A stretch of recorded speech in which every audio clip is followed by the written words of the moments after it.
So, last time on Standard Array, Aerei was telling a story. Her story takes place on the continent of Persa.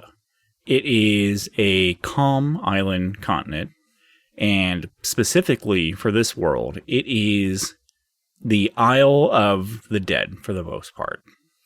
The ocean exhales a cool, salty breath on each passing breeze, and the sands that adorn the shore sparkle as if they were granular specks of copper and gold. Spirits, when the person that kind of houses the spirit, the flesh house of the soul. When people be dead. Yeah, when people be dead, their spirit is eventually beckoned to Persa.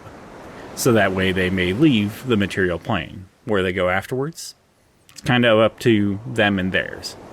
On the coastline, we have Aerei. She is in charge of the way station where spirits arrive, under Lathander, the god of life. And she's basically there to ensure that they come to terms that they are no more, and prepares them to move on however long that might take. Aerei, as this is kind of your domain, what are some things about the coastline that are very particular that maybe Aerei has established or has under Lathander kind of set up as like, I don't want to say like the reception area, but like the greeting area of like, hi, you're dead, welcome.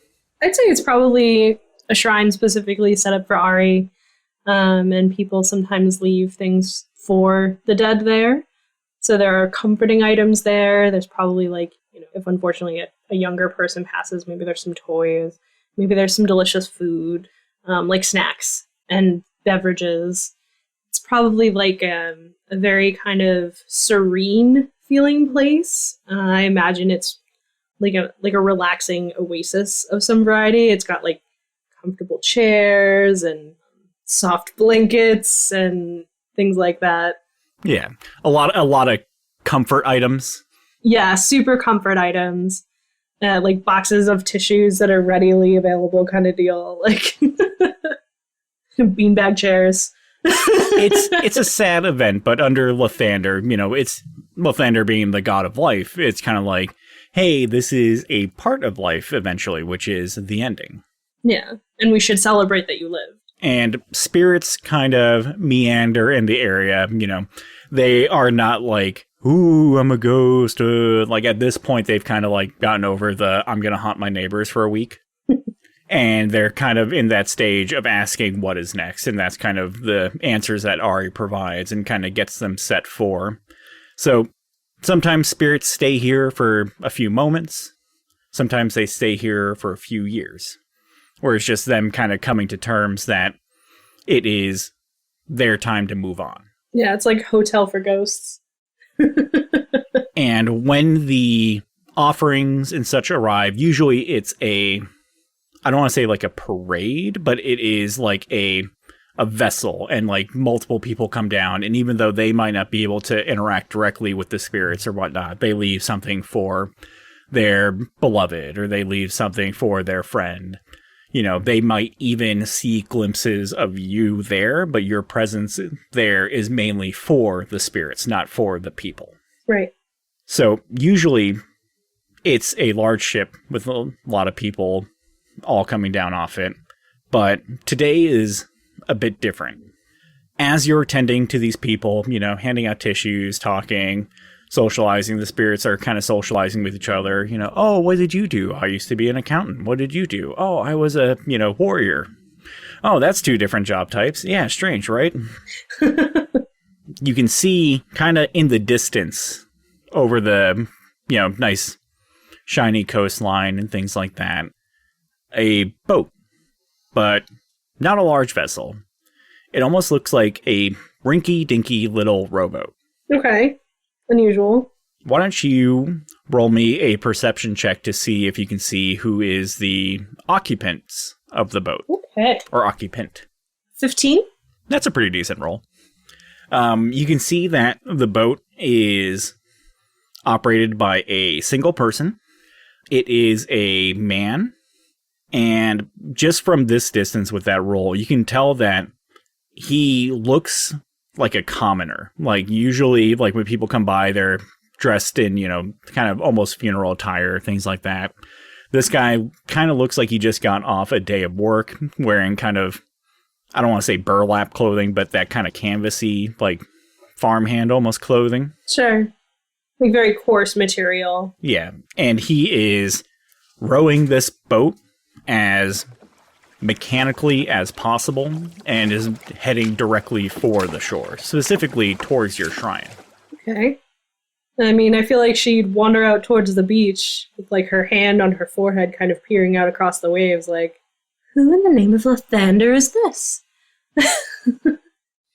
So you wait on the shore for him, and after a couple minutes, again, he's not going, like, uncharacteristically fast or anything like that, but he's got, like, a very steady clip to him. Like, this is something that he's kind of accustomed to, is just a long, grueling row.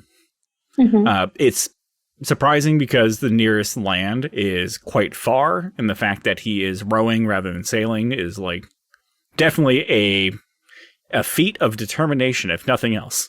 Sure. So you wait a few minutes on the shoreline, and he eventually beaches the boat on shore, throws out a very rudimentary anchor, which is basically just a rope tied to the boat with a big rock at the end of it. Okay.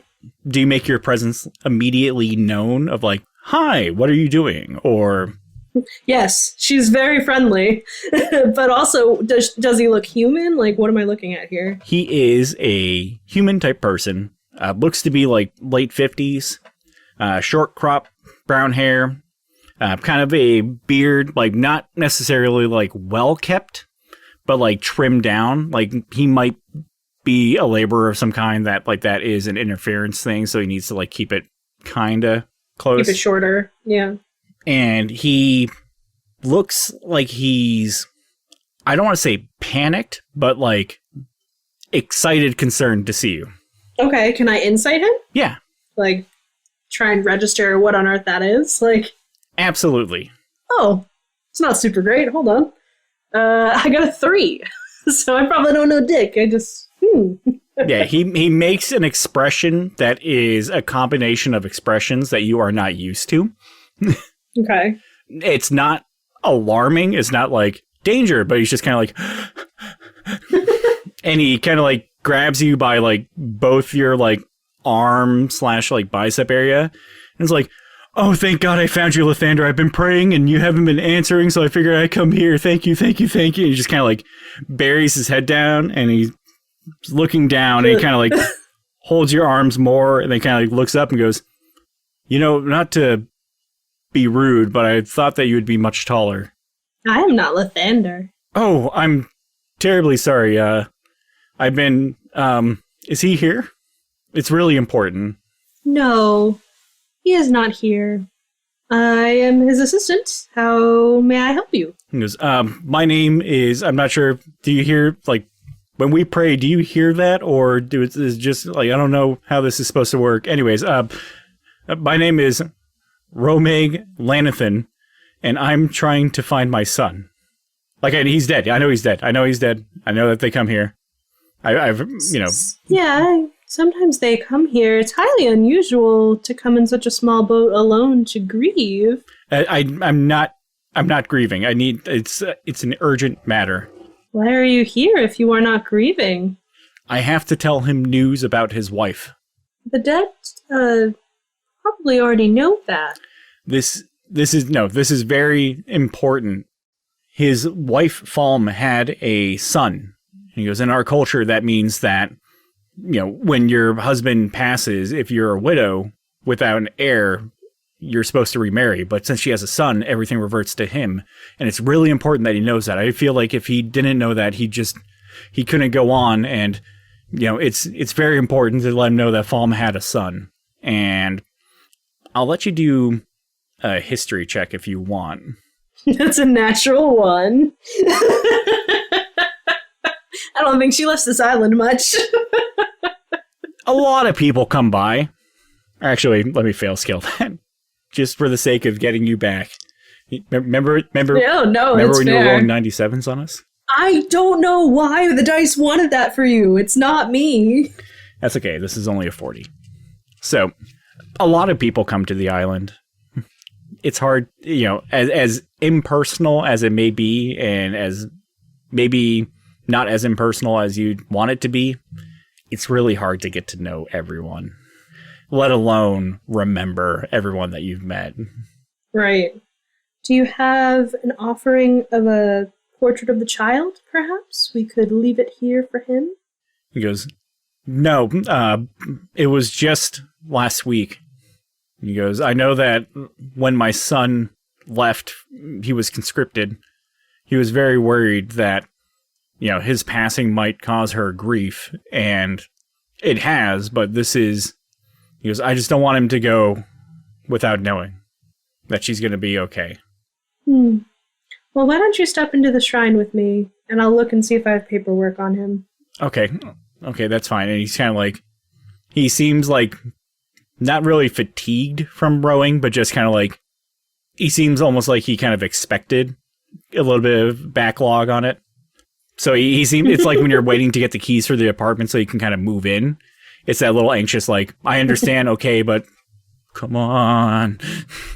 And she's just like, let me go see what I can do. It's like the equivalent of a customer service rep being asked a question they don't know the answer to. Let me see if we can find someone who knows the answer to this. Yeah. Let me check the system. He goes with you into the shrine, and I assume that you have kind of like, not necessarily like, it might not be like a big power desk, but you have like some type of organization system. I mean, something equivalent to a filing system for the time, I suppose, which probably for her would be very messy and chaotic anyway, but it's like, I imagine she's organized chaos kind of deal. Like everything's like in folders, but... Oh, it was definitely under that piece of pink cake. So, the place is, I don't want to say messy, but unkempt. It's lived in. It's kind of like a legal office almost, where it's like, it's not like a library where everything has its place. It's like books are out and open, like books are on top of books. Some books are on top of open books. Like, it's just everything's kind of in its place. But Aerei kind of moves through it with the grace of a dancer of like, let's see, incoming. He lets you know that his son's name is Jeffroy. And same last name, Lanathan. He goes, I can help you. He starts to like pick up books with you. Like, I can help you look for it. I mean, I really don't mind. I can. Please don't touch anything. I have a system. Oh, okay. And he kind of like puts the book that he was holding down. And then I guess I'm going to try and find paperwork for this person. Go ahead and roll me an investigation check. While you're doing that, he's just kind of telling you everything about Jeffroy that he can. She probably would give him like a random snack and a chair. Like, what's the random snack, or do you want me to roll for it? Probably a cookie. I imagine she bakes a lot of cookies that she just has them around. We'll say that it's a cookie with some type of cream cheese in it. Nice. So it's something very sweet, very fluffy, very decadent. Yeah. He kind of just takes the cookie and like sits down and like holds it as if he's going to eat it as he's talking. Okay. I got an 18 on my investigation check also. So you're looking through your stacks of paper, your books, your open books, and things like that.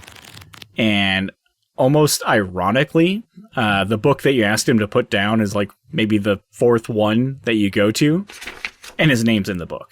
Huh. Okay. If he had helped, it might have went a little faster. But the whole time he's just got that cookie, and he's like, yeah, it's very important, and I don't feel like I would want to go without knowing. And he has an amulet like mine. It's one of the family things, and he like pulls out like an amulet, and it's like some dark obsidian thing with designs all carved into it. It's like, it looks like this. I don't know if they have them when they go, like if you're wearing your clothes. Does it look like it's magic? Well, I mean, you could do an Arcana check, I guess. Yeah. I would like to, if that's okay. Oh, that's not going to be very good. I got a 7. Yeah, like it's not like arcanely, like it's not something clearly magical or anything like that. It doesn't even really like emanate anything magical. It just looks like pretty much like shiny rock. Shiny rock with carvings.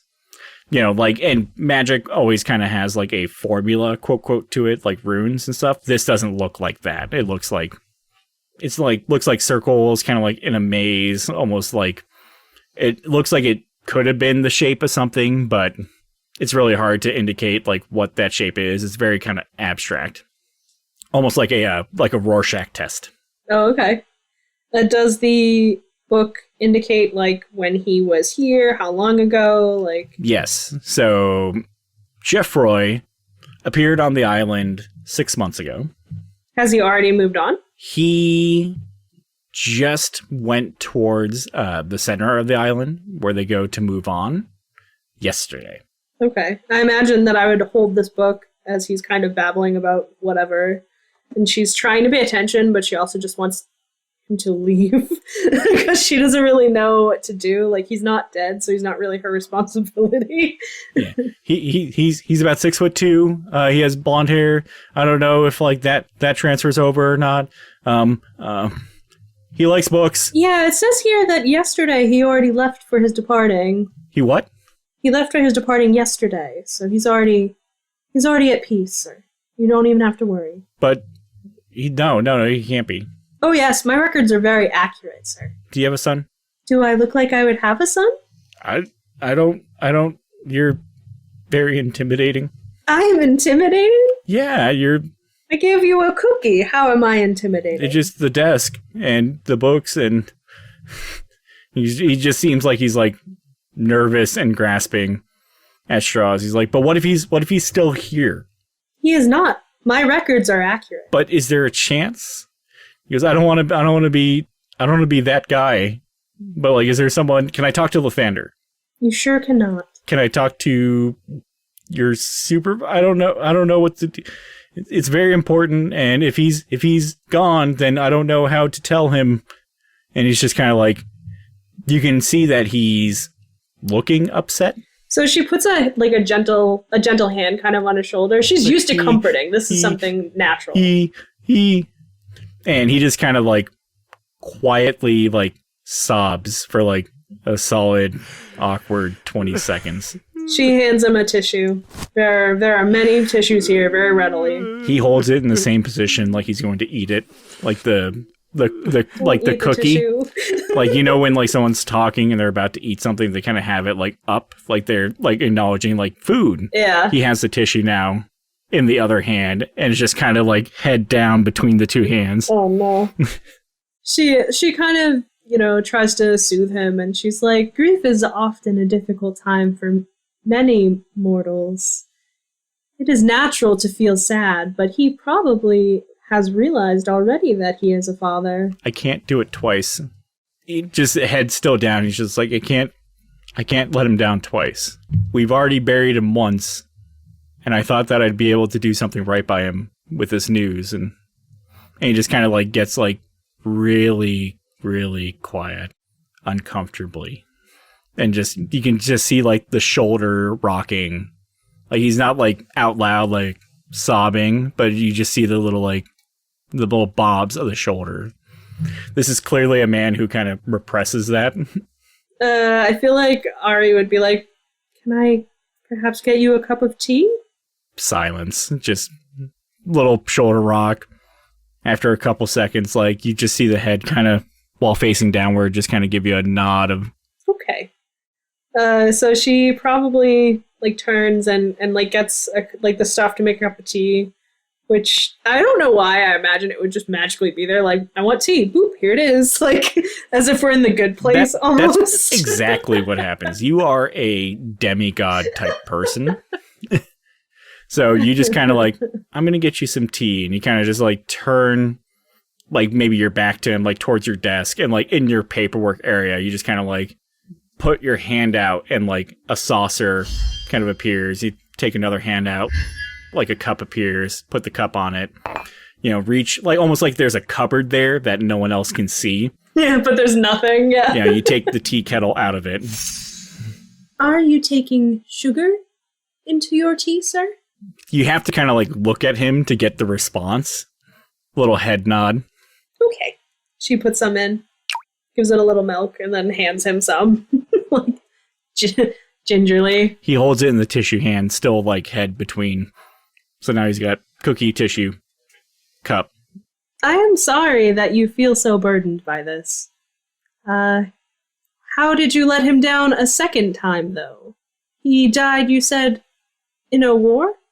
That would not be your fault, sir. He went in my place. Oh. I see how that could completely be your fault, then. That would be very upsetting. Just sobbing. just that long. She's like, oh. Yeah, this is kind of like your forte, but it's not any less uncomfortable. It's just you learned how to kind of deal with it. Yeah. She just kind of sits there awkwardly while people cry, like, okay. That is sad. That is very sad for you.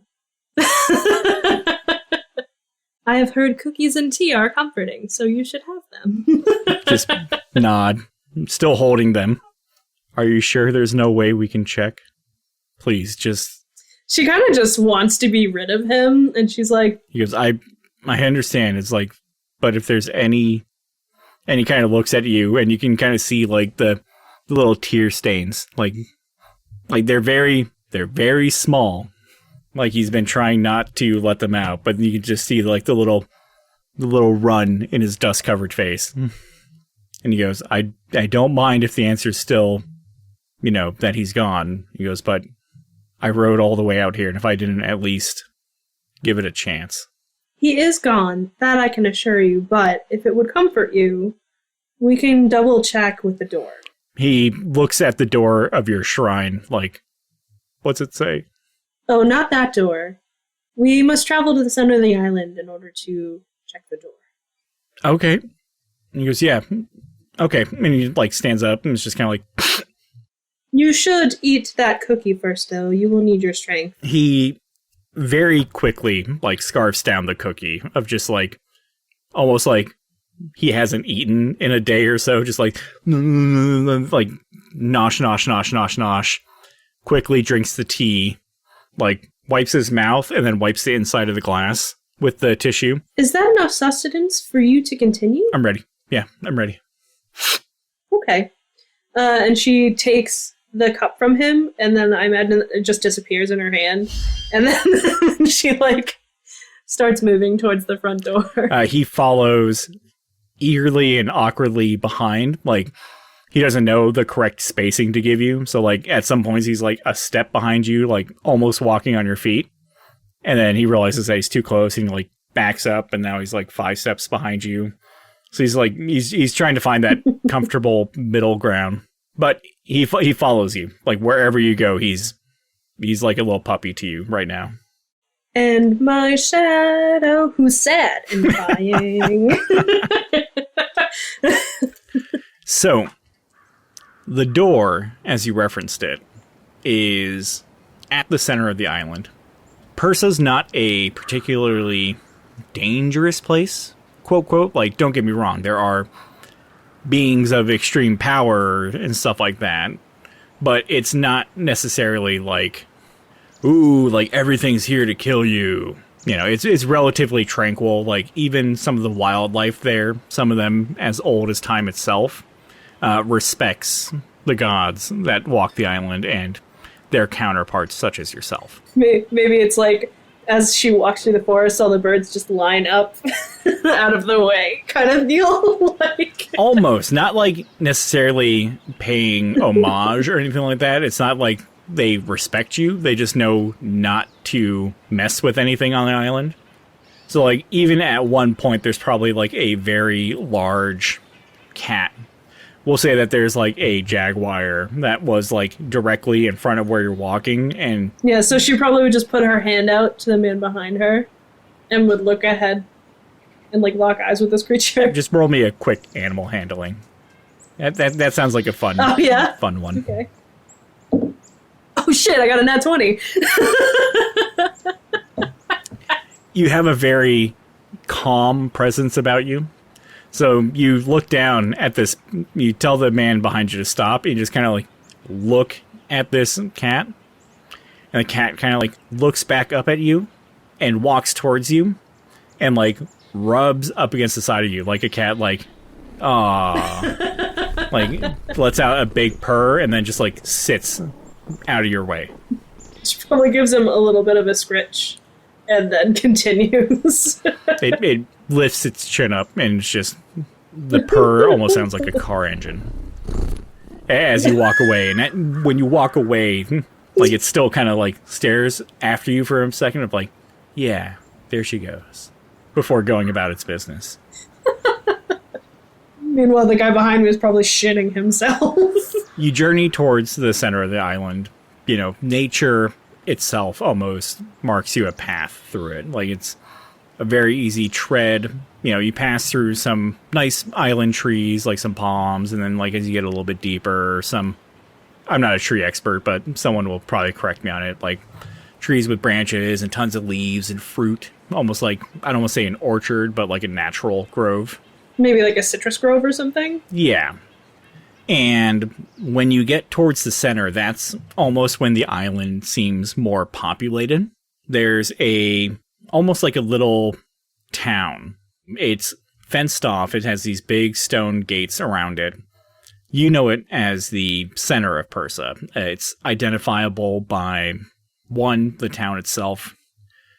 2, a large beaming blue light that emanates from the center of the island, where you know that the souls go to ascend or descend, depending on, you know, what kind of person they were, maybe, or maybe not exist at all.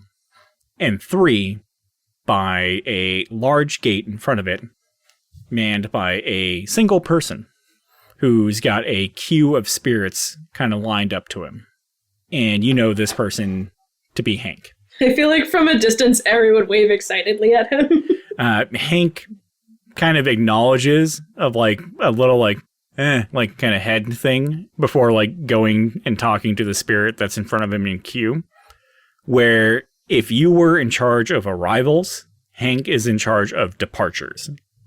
You work with Lathander, the god of life. Hank works with the Raven Queen, the god of death, which makes you kind of like co-workers. Yeah. In the same sense of like someone's in the receiving area and someone's working the front desk.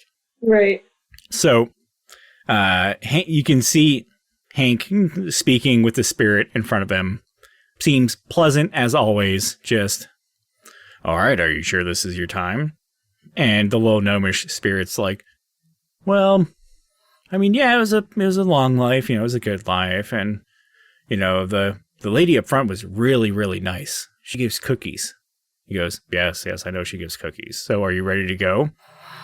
And he goes, yeah, you know, I mean, it was a pretty decent run. It's like, yeah, I mean, if I could have a chance to go about it again, I certainly would. It's like, Hank just kind of looks down and is like, that's not possible. Like, this is you leaving. Are you ready to leave?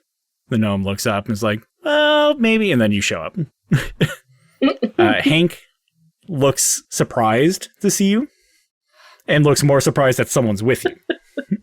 Greetings, Hank. I apologize for interrupting your work. No, it's fine. I wasn't really doing anything important at all. The gnome spirit looks up and is kind of like almost offended, but doesn't know if they should be offended. Well, hi again, Arthur. Hi. Do you have any more cookies? She was just literally just materializes a cookie and we give it to him. And he just kind of like, he savors every little bite of it. He just like takes the little nibbles. Quick question. Have you seen this spirit? And I feel like she'd materialize the book that she was looking at and show him the name. Has he already passed through yesterday? Former soldier, blonde, likely human. Jeffroy Lanthanen. Let me see. I honestly see a lot of people in these days. And yeah, a lot of wars. From behind you, Ramig kind of like goes up and is kind of like, I can help, please, sir. Like anything. Let me help. You know, he's like, just seems like the same, almost like anxiety level as when he first met you. Like he was kind of calm walking through the forest. Mm. And Hank kind of has to like put a hand out and be like, Sir, step back. He's like, right, I'm sorry. I'm just...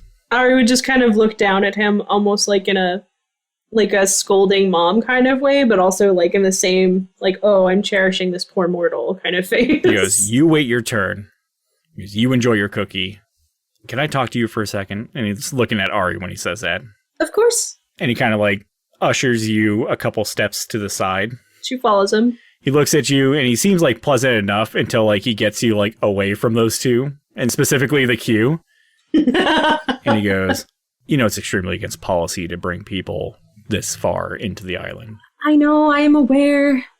But he wouldn't go, and he was so sad. You just tell him no. And even though I know my paperwork was right, he wanted to make sure, and I thought if you could confirm that he had indeed gone through the door, that he would just leave.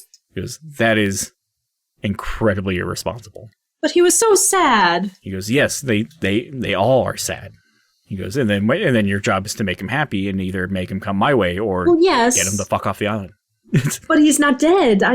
He goes, I know it's unusual, but you know, there's job hierarchies that we have to do, and you know, there's different little, and I'll let you roll a perception check, and I'm gonna roll one for Hank too, as he kind of gets into lambasting you of like, see, there's hierarchies, and like we are at the bottom rung, and you, it's like to do this is. That was not a good roll. I have to tell you that right now. Hank has perception kind of trained, so it's okay. I got a 5. Oh, God. Thank God for your partner. Oh.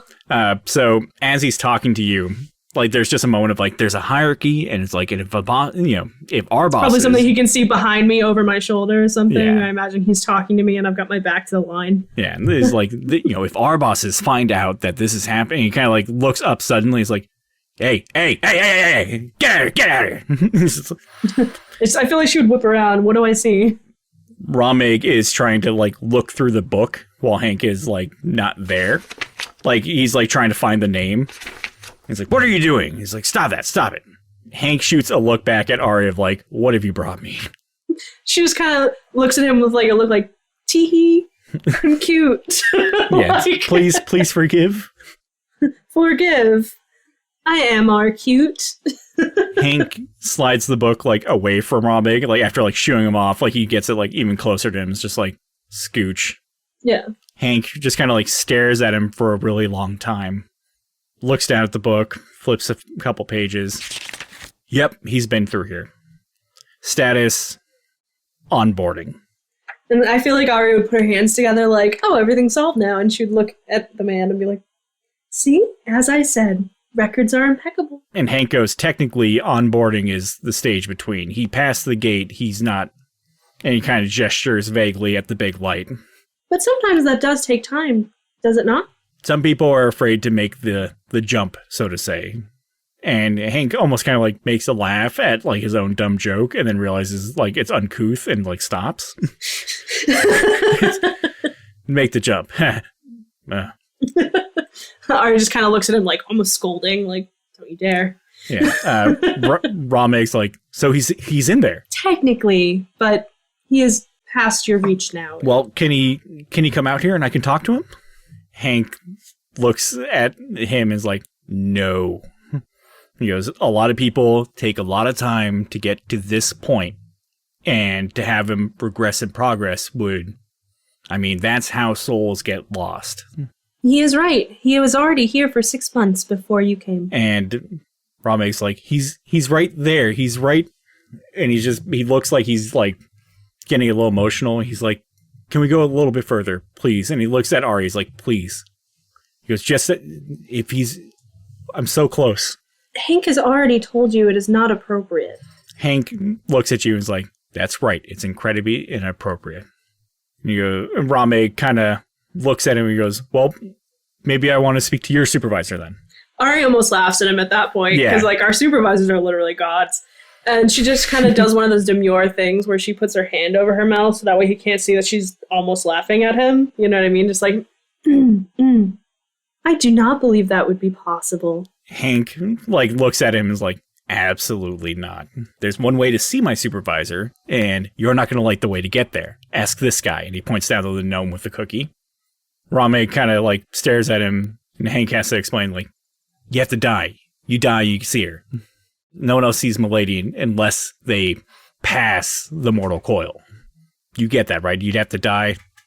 Ramig he definitely seems very upset at this answer. I mean, Ari feels for him because she recognizes he feels guilt that he got his kid killed because his kid decided to be honorable and take his dad's place, Mulan style, and it just didn't work out for him. Yeah, no, he did. He definitely did not get the Mulan treatment. She probably would respect Hank enough to not want to fuck with him, and she's just kind of torn. So she's looking at Sad Man, looking at Hank, looking at Sad Man, looking at Hank. Ramig inhales. It's not a sigh of relief or anything like that, but it's stealing his nerves. And he goes, well, I'm not leaving. You do not have a choice. You must leave. Well, I'm not. Not until I can see him. I'm gonna stand right here. And the little gnome guy looks up and is like, but I was next in line. Oh, you will still be next in line, Arthur. Do not worry. Hank also chimes in and is like, yeah, also it took you 2 years to get here, so I think you can wait another 15 minutes while we resolve this. Ari, a sidebar. Sure. Yeah, she'd probably, as they get there, she'd be like, I do not know how to get rid of this man. I've never encountered someone so irritatingly stubborn. I know, right? It is against policy to harm the mortals that arrive here. He goes, oh, trust me, I know, because otherwise that guy would be on the fucking moon right now. He goes, but I didn't do this. You did this. He's like, and I know I did this. I'm not trying to be a jerk or anything, but it's kind of one of those. No, I recognize I made a mistake, and I am sorry. I was too soft. I need to be more like you, Hank. I mean, yes, but besides that, I do not know what to do. Maybe we could just give him a small peek. Maybe it won't kill him. He goes, oh, if it doesn't, and we get caught, someone's going to die here. And he goes, I don't want to die. You don't want to die. She's on site today. Milady is on site today? Yes. That's rare. Yeah. It's a big issue that he's this far. You got to get rid of him. Okay, I will do my best. And perception check. Okay. 6. I don't know why my dice does not like perception. So you go, okay, I'll do my best. And you and Hank both turn, and he's gone. And it's just the gnome eating the cookie. Arthur? Mm-hmm. Where did the living man go? He takes a big bite of the cookie, and without saying anything, he just points to the door. God damn it. I feel like she'd bust out her wings and fly in there. Yeah, Hank is definitely following suit. Oh, we are so fucked. Just me. I will take the fall. It was my responsibility. Well, I'm supposed to be watching the door, and now someone's in the door, and so that makes me... It is my fault. Well, that's great and all. He goes, I agree, 100%. It's not going to be seen that way. Let's just get him. So you fly up, and you kind of get a nice little bird's eye view. The center has a bunch of spirits in it. It's really kind of hard to see people from the crown. And it would be easy to kind of pick Ramig out from the rest if Where's Waldo was a sea of spiritual people and one physical person. If it wasn't for the fact that there are other beings here too, in the sense of there's definitely archons that are kind of angelic figures that kind of help maintain the island. They're almost your subordinates in a sense. Like Deva? Not like Deva, but just pretty much picture almost like angels. Okay. Yeah, but definitely lower tier. You outrank them. Mm-hmm. They're mainly housed in the center area of the island. In addition to that, there are actually some mortal clerics that are this is their big end pilgrimage, especially for the Raven Queen. Mm-hmm. They're kind of there as the people that, as they're about to enter the light, is say the last rites, make sure they're kind of ready to go, clean conscious, everything like that. Mm-hmm. So this area is highly populated, surprisingly, especially since spirits don't really take too much room. Populated, quote unquote. Yeah. You do manage to make out two figures as they're, I don't want to say immediately behind the door, but close enough to the door where like you and Hank fly up and you immediately see him, mainly because they're very recognizable to you. Oh no. You see the Raven Queen, who we'll describe as standing almost like a giant over the crowd. She's probably like 14, 15 feet tall. Dark hair, shaved on the sides, that's long on top and kind of very stylized and kind of like, it's got that kind of goth chic fashion going on. Sure. Pale, stoic, sharp-eyed. And she is speaking with another god that you weren't expecting there, which is Avandra. Oh. And Avandra appears to be very childish in looks, but she's almost as tall as some of the spirits and like some of the archons and stuff like that with her. Okay. You know, so she's like a very tall child. She looks almost like she's probably about like 12. Okay. And is wearing a big oversized tunic that looks super comfy and is adorned with sparkly sequins that shimmer green in the light. Yes. And you can actually, as you and Hank probably like go up and it's like, oh shit, and kind of like dip back like out of sight. Dive kind of thing. Yeah, it's probably like, oh, I 100% agree, but we are fucked, and like kind of get up and it's like, if this was a movie, like the camera's like from their perspective is like just seeing like an angel with like black wings and an angel with white wings kind of like fly up above and go and then like go behind a building. You kind of catch a conversation that they're having. Avandra, very childlike and in wonder, is looking up at the Raven Queen and is like, did you hear about Corlon's mixer in the Feywild? And the Raven Queen, just very stoic, is like, I did. So what time are you going? I heard that Bahamut's going, and Mistra's going, and Vergodin is going, and the Raven Queen interrupts and is like, sorry, dear, I'm not going. And as if, like, from that camera perspective, the Raven Queen goes to, like, turn and, like, monitor something else in the area. When she passes over Avandra is now a young maiden. Like, she's taller, almost like equal height to the Raven Queen, but clearly much older too. Probably like mid-20s. Yeah. She's now wearing a flowy little tan sundress with like little accents of green on it.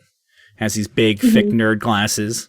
Almost like a very Zoe Deschanel kind of nerd aesthetic going on. Got it. She's like, oh, come on. Like, even her voice is changing. Like, it'll be fun.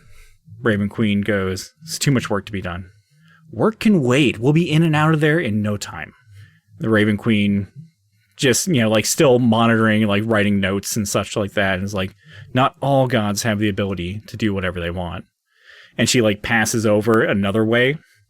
And when she passes over again from that perspective, Avandra changes. And she's now a much older woman, like probably mid-80s. She's got these big, thick Coke bottle glasses. Hair's all like bunched up in curls now. And she just seems to be almost wearing like what the child was wearing, like a big comfy sweater, but like with lace coming out of the top. An old lady style. Exactly. Yeah. Like your typical like missed out it's like fire. Crocheted now. Yeah, still gigantic compared to the people around her. And Avandra just goes like, not all gods have the ability to be, nah. We're gods. That's precisely what we get to do. Where are you going? And they kind of like have a conversation kind of as the camera goes back to like Hank and Aerei, I assume like pressed against the wall, like out of sight, like. Yeah, like. What is she doing here? Oh, you know, Avandra just goes wherever she wants. We are fucked. Okay, well, I mean, I haven't heard screaming yet. Perhaps we are not fucked. Perhaps we are just... Maybe Avandra will distract her long enough that we can just, unnoticed, grab him. Okay, and where is he? I don't know. And that sounds like a skill challenge. Yeah.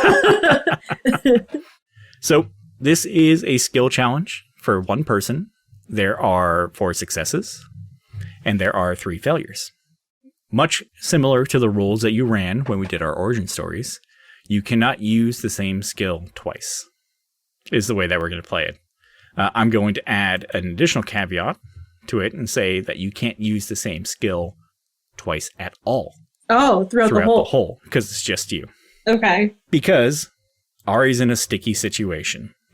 But Hank is there.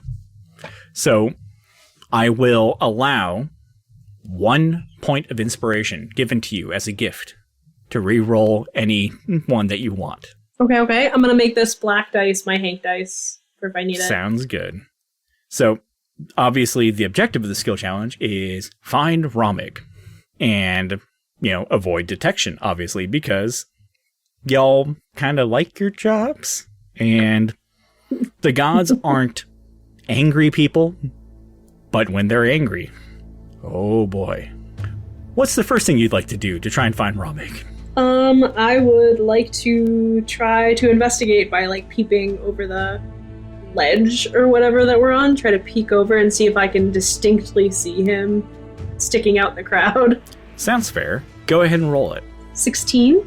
I'm glad we got that out of the way. That's a success on the nose. Oh, shitballs. So at least now you know the number you have to beat. Oh. Okay. So as you peer over the little walls, you can kind of hear the Raven Queen and Avandra's conversation going on of Avandra, what are you even doing here? It's like, oh, I was just in the neighborhood and wanted to come hang out. And she's like the little child form again, just doing stuff and finger guns at her. But you do kind of look around and you can see Ramig.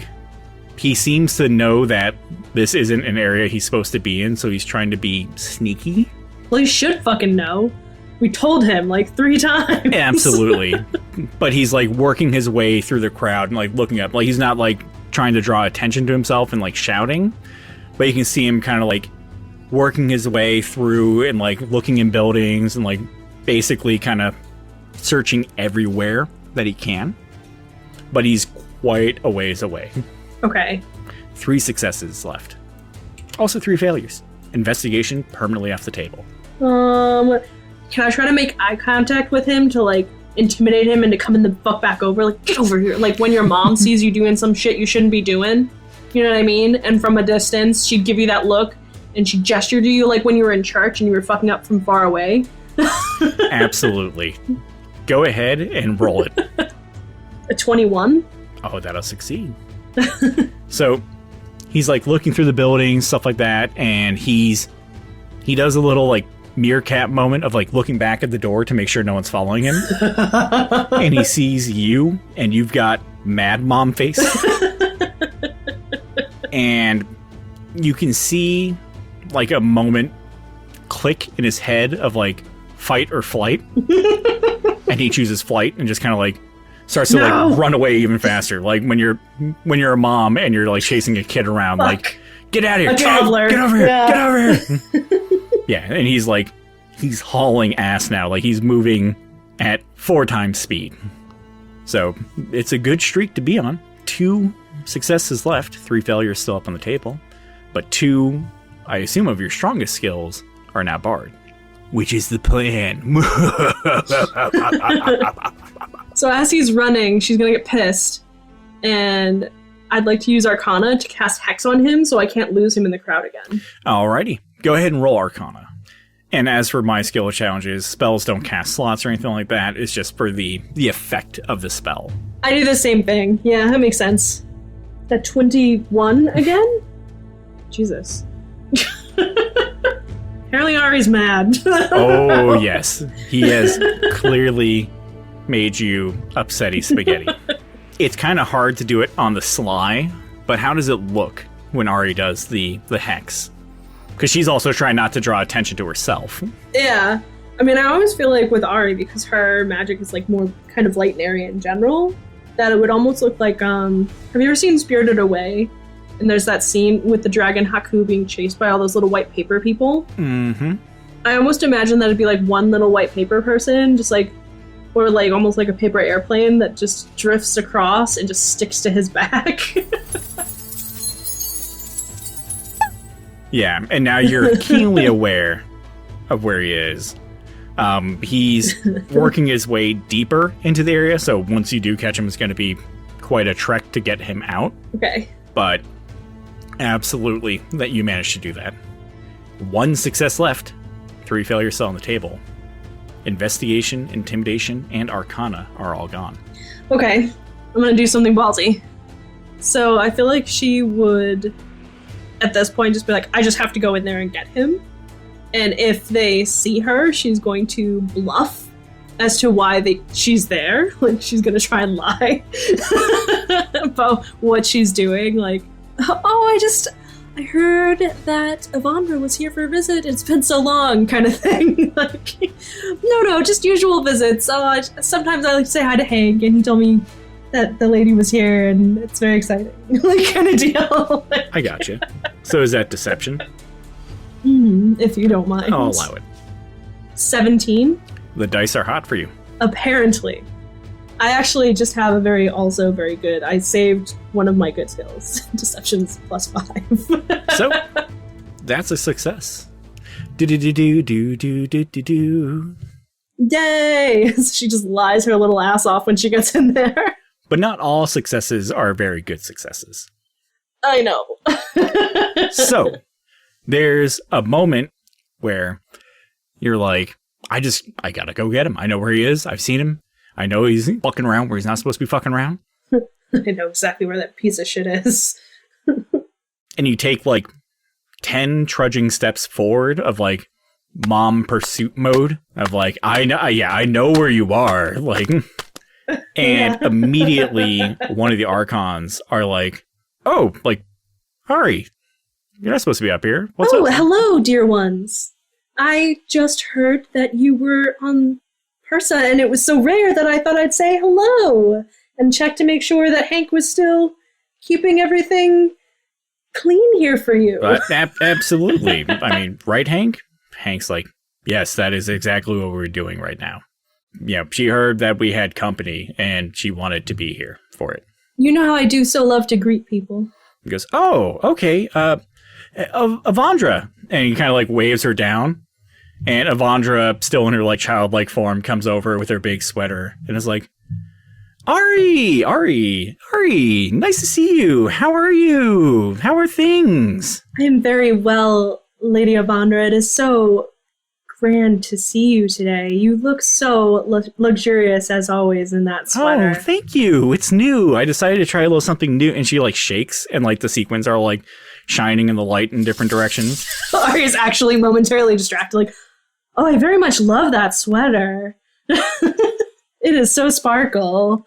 This has now got the attention of the Raven Queen too. It's like, Aerei, Hank, what are you doing here? And Hank's like, oh, that's a super interesting story. Well, Aerei here just really wanted to see, her lady Avandra. And, Nilthander's kind of out and doing his thing, being Lathander, is like, she wanted to come by and see. She had cookies. I actually accidentally left them at the front desk if you want to go get them. Oh. Yeah. He goes, should I? Do you?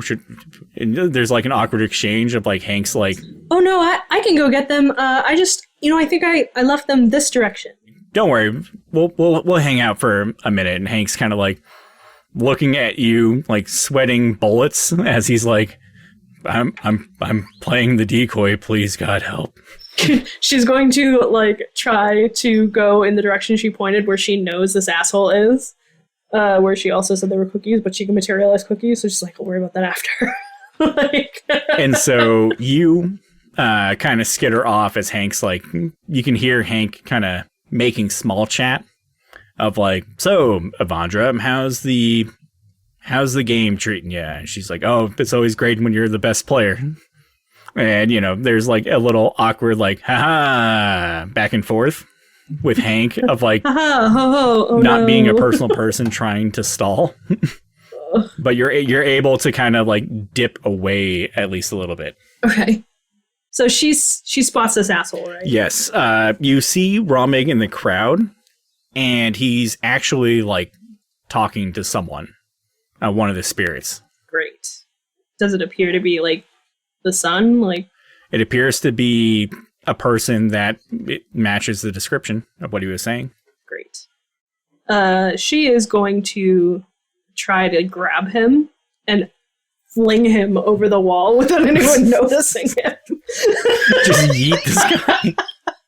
She's just gonna yeet him. all personableness is out the door. He won't get hurt, I'm sure. He'll be fine, but she's gonna yeet him so that way they don't see Just him. roll me either an athletics check or an acrobatics check if you want to do it in a flashy way. I'll allow either. Roll a yeet. I'll roll it for acrobatics. I'll make it flashy. A 21 to yeet this man. There's a nice moment of, oh yeah, I'll be right back. You kind of like fade into the crowd a little bit. And if there's a perspective of like a side shot of like these two having a conversation that you can't hear, there's just like a nice like streak of white and yellow. And you just see poor Ramig just kind of like fly up into the air, and the camera kind of like follows him from the ground level where you are, of just like, yeah! And just kind of like arms flailing and like kicking in the air as he like sails over the fence, and you could just hear like tree branches like.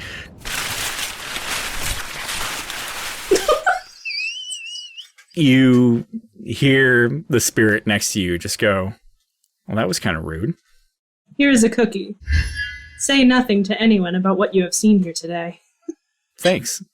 And, you know, it's the one that he was talking to, and you can see him, like, grab the cookie. And he goes, all right. Cool. That was your father, correct? Yes. And you can roll an insight check on that.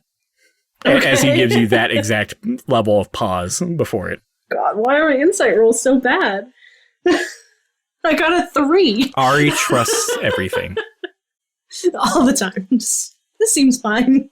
And there's a nice little, like, pat of the hands, like, job done. Good. Yep. Good. I will miss him. Okay. Good. Very good. Please continue forward into the light. Okay. Very good. I'm going to take these cookies back now. Okay. Bye-bye. Okay. Say nothing. You didn't see this happen. You saw nothing. Not a thing. She's just going to turn and leave. So you get back to Hank, Avandra, and the Raven Queen, kind of still mid-conversation, and Hank's just like, and I saw the biggest dog, and it was like so big, you would not guess how big it was. Guess how big it was. How big was the dog, Hank? Oh, it was relievingly big. Yes. Could it also fly? No, it was... I have seen flying dogs. It was just... in my dream. It was a normal dog. Hey, look, cookies! I have brought the cookies, and then I will give them to you, and I must immediately get back to my post, because I do not want to be irresponsible. Right, Hank? We do not want to be irresponsible. Absolutely not. Right. Thank you again, my ladies. It's always a pleasure to see you. Avandra goes, Ari, it's always a pleasure to see you, too. You should come to Coralon's Mixer, if you have the chance. Like, I'm not sure if she gets time off and she looks at the Raven Queen, and the Raven Queen looks down at Avandra's like, I'm not her boss. And she's like, oh, well, like, you can ask Lathander if he can come. Maybe Hank can come, too. And Raven Queen's like, Hank is busy. I am likely also busy. Unfortunately, the business of life and death is never ending. Yeah, it's almost like it's a matter of life and death. Like a cycle of life, perhaps. Yes. Anyways, we should go. Yep. they just zoop. And they kind of skirt away, and they're walking back towards the door, and Hank is just like, like you can see like the stress just like melt off him. Like, oh my God. Okay, he's gone. What'd you do with him? I threw him over the fence. Oh? I have to go make sure he is not dead now. Hopefully, maybe. But then he'd be back here. Fuck. He goes, what did he want? He was talking to his son. His son said he would miss him, and that he would not tell on us. Oh, well, that's good. He also said that it was rude that I threw him, which I'm sure it very much was, but he was rude first, so I think we might be even. Hank just looks you dead in the eye and goes, sometimes rude is necessary. The important thing is that it's all over. And I will need you to do a perception check. Oh no, because I'm so good at those, we've noticed. 11? Cool. The DC was 5. Because it's something extremely noticeable. Oh, no. Light tends to shed a certain hue of light, yes? Yeah, usually it's blue. It's blue over here, right? Yeah, and blue light usually has blue light coming off of it. Sure. And this is something that you've been around for hundreds of years. You know, you've been at this job a very long time. And as you're looking at Hank, the blue light's kind of washing over one side of his face.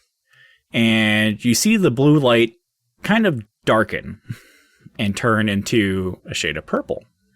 And then a shade of green. And then back to blue. No. Oh, no. And then back to purple. Hank, do you suppose Lady Avandra has installed fairy lights within the wall? Hank looks at you and he goes, "Oh, knowing Avandra, that could be possible." And he looks over towards the pillar of light. And there's a moment of, I won't make you roll an insight for this because it's an expression that Hank usually doesn't have, which is horror. And as you look over yourself to the pillar of light, you can see it where it's usually a steady blue, almost like a glow, like a very soft, like it's not like rushing, like cascading water or anything like that. It's like a soft, like glow upwards. It's not very stable. Like it keeps like changing hues and different colors. You know, it always seems to oscillate through those three: blue, purple, green, blue, purple, green. And there's a almost dissonant sound, like a keening just through the air, almost like a camera flash getting ready to go up. Oh, no. And the light begins to like waver and flicker and like move almost violently, if light could. Those are not fairy lights, are they, Hank? Those are not fairy lights. Fuck. In the foreground of the light, you can see the Raven Queen and Avandra like looking up at it, almost concerned. And there's a moment of like the Raven Queen looking back at you and Hank, and her expression is still stoic, but there's a very cold tinge of judgment that runs down your spine. Oh, no. And then the ground starts to rumble, and I will need you to make a dexterity save. Okay. 21. Nice. The ground starts to rumble, and everyone begins to get a little panicky besides the two gods. And it's very rapid and very sudden that you notice that one, Hank has lost his balance. He failed his dex save and has fallen to the ground. And two, the ground starts to fall from itself, as in the ground is starting to fall away, centered at the light, just kind of...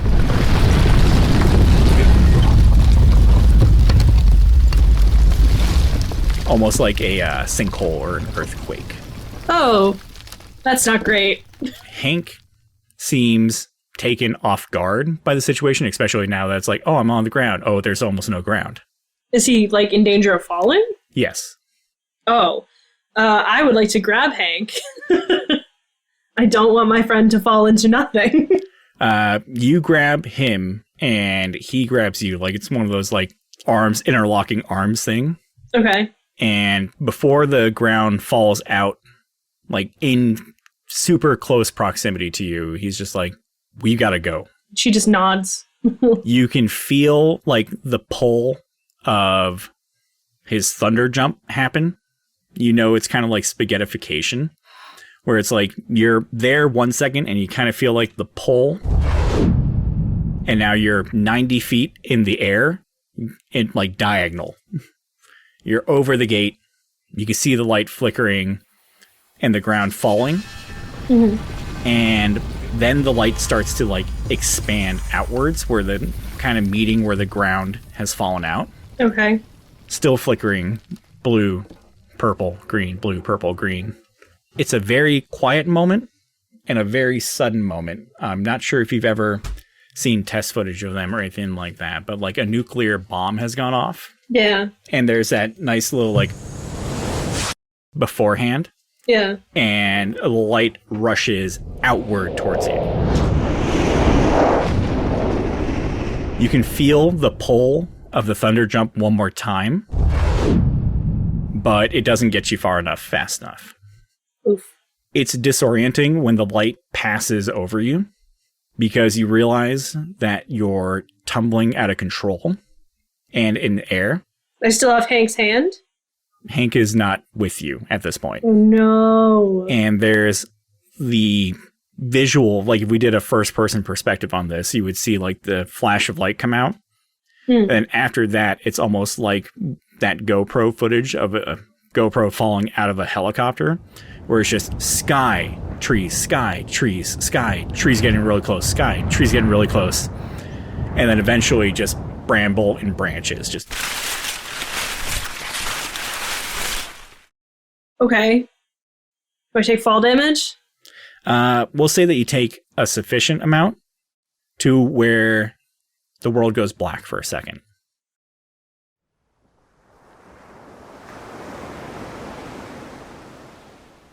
You wake up. You're on the beach. Specifically, your beach. That seems to be how far you've been thrown. It has a different air about it, where the ocean was breathing cool breaths of salty air before. It feels very still, but cold. I feel like she'd like sit up with like sand coming out of her hair with like horror on her face, kind of shell-shocked. But then she'd immediately remember like, oh shit, we jumped and then Hank wasn't with me. Where is Hank? And she would probably start calling. Hank? Hank? Here. He looks like he got the worst of it. Like he's kind of almost cartoonishly like buried into the sand. Like there's a nice little trail from where it seems like Hank kind of burst through the woods. Ate it. Yeah, he definitely ate shit. He's kind of obscured because the sand is like pushed up around him, but you can kind of see like the top of his like messy hair up out of the sand. I feel like she'd kind of painfully crawl over to his head and like put her hands on his face and be like, can you move? Are you just a head? He goes, oh, I'm just sticking around. And that's when you notice like almost it looks like a little twig is sticking out of the sand around him. Probably about where his midsection would be. Is there blood? Not on top of the sand. If I gingerly dig, like I start to gingerly try to uncover him so he can...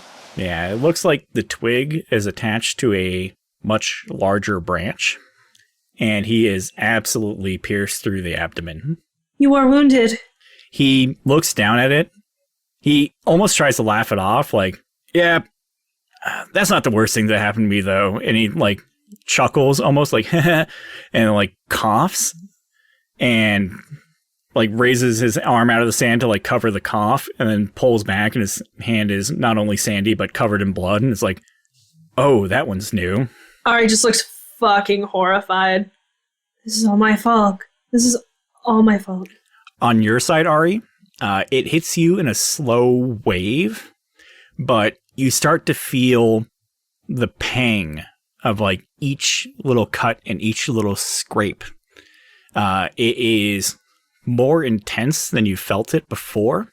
You're clearly hurt, but you know, it is a new level of hurt. It almost is like as if you were on anesthesia before and got a cut. Oh, like the adrenaline of being worried about Hank.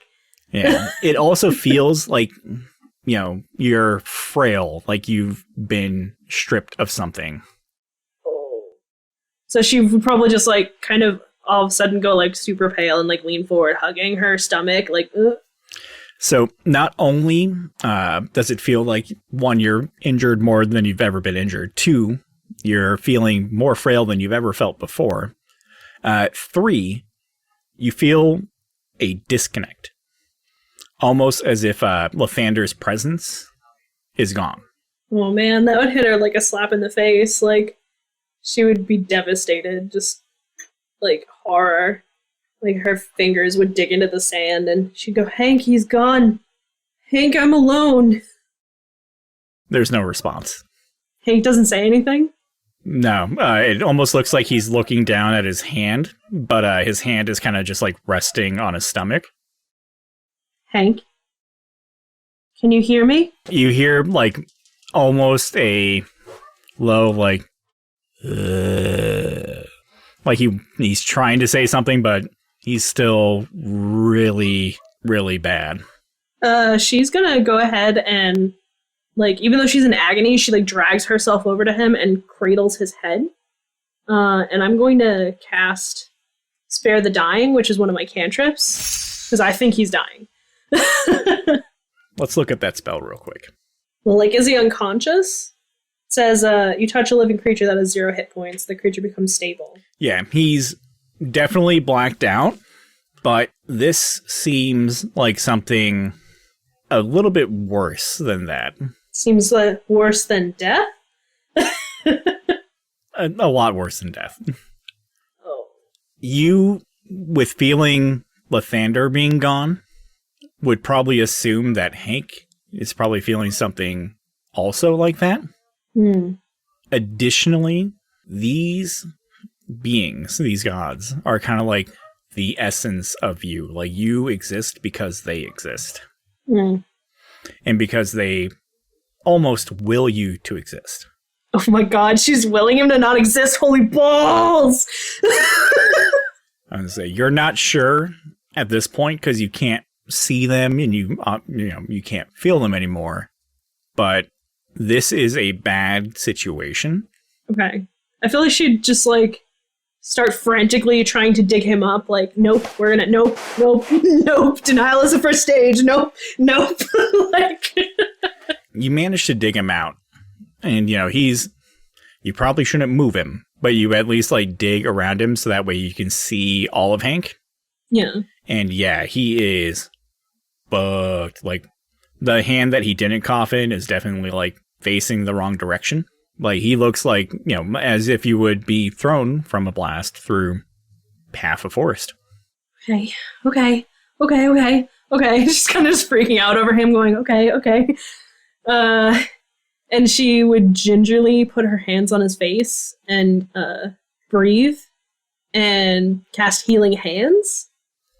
So as you go to cast Healing Hands, there's definitely something going on with Hank that is kind of outside your field of expertise. Oh, no. It is very disturbing as he doesn't seem to be like... You've seen people die. Like, it's part of the job. Right. It almost seems like he's fading away. Like, I don't want to use the Avengers trope of, like, the snap. I don't feel very good. Yeah. Oh, no. Awful. But, like, you can almost see him, like, it almost wisps off him like little ash. When you cast Healing Hands on him, it kind of, like, brings him back together a little bit. And then he starts to do it again. You start to notice that your hands are doing it too as you're, like, trying to heal him. And yours are coming off like little shades, like little flecks of, like, sparkling light. She just looks at her hands. I know that I have done wrong, and I know I deserve this. After whatever this was, must have been my fault. But Hank didn't deserve this. Don't take him because of me. Let him be. And she's just shouting on a beach, let him be. And then, like, gently hugs him. And she's crying because it's almost like she's trying to smush him back together. Like, like, put the pieces back. Almost like a sad sandcastle. If we were to describe that shot, there's you kind of shouting to whoever is listening, let him be, and there's a very nice, solemn, far out pan shot of the scene of the two of you on the beach like that. As you are holding Hank and trying to basically almost smush him back together. Like, will him to be okay. You see some of the ash and some of the light from him and from you kind of, like, intertwine, and it, like, makes, like, a little solid piece and, like, falls into the sand. Like, next to me? Yeah. Like, not quite light, not quite sand, but it's just, like, almost like a pebble of, like, oh, like, that reacted Can I reach out and touch it? You can. It feels warm. So she takes it and she kind of puts it against Hank's chest and she's thinking. And she kind of looks to the skies again, like as if beseeching Lathander. And she's like, take me, not him. Whatever it takes. But don't punish him because of me. And then she would bury her face and try to, like, rub her dust off on him, like mash herself into him kind of thing. Like, she kisses his forehead kind of deal, and, like, she's trying to rub off all her shit on him, like, so he'll be solid. We'll say that what happens first is that you bury him into your arms, and you go to, like, almost give him, like, a little peck on the forehead of, like, you know, just a very nurturing, like, everything's going to be okay kind of thing. Yeah. And it feels feathery. Feathery? Like my lips feel feathery, or his face feels feathery? No, like his face feels feathery. And the weight of his body when you're, like, going to hold him is reducing. Oh, no. She's probably horrified, thinking, like, oh, no, I'm killing him more. Yeah, there's still something there, but it's much smaller than what Hank should be. I look down. What am I holding? You are holding a raven. The branch is, you know, not in it, but it still looks banged up. But you feel a connection to it, both, like, life-wise. Like, if something happens to this bird, something happened to me. Yeah, it's like a Calcifer kind of deal. But spiritually, exactly, like a Calcifer kind of deal. But also, like, spiritually, you can kind of feel like, this is Hank. Hank is still hurt, but this is Hank. And it's not turning to ash. She would, like, really super gentle, like, be cradling this raven. Is she also still disintegrating? No. And just kind of be, like, both horrified and amazed, like nothing else is happening. Okay. And she's gonna, like, take, like, her skirt and kind of wrap gently this raven in it so that way she can carry him. Like... Behind you, the island lights still emanate that blue, that purple, that green, and it's kind of, like, oscillated out more into almost I don't want to say a fog, but, like, an aura is sweeping over the tree line. Okay. Not as fast as the explosion, but it's almost like it's, like, seeping. Oh, I don't like that very much. Yeah, it doesn't look like you can go back that way. Okay. I look around. Is there, like, anything that we can, like, hide under or something that looks safe? The beach is fairly empty, and as you look around, actually, you realize you can't see the spirits anymore. Oh, no. The only thing that you can really see is a small rowboat lapping in the waves, held down by a rock and a rope.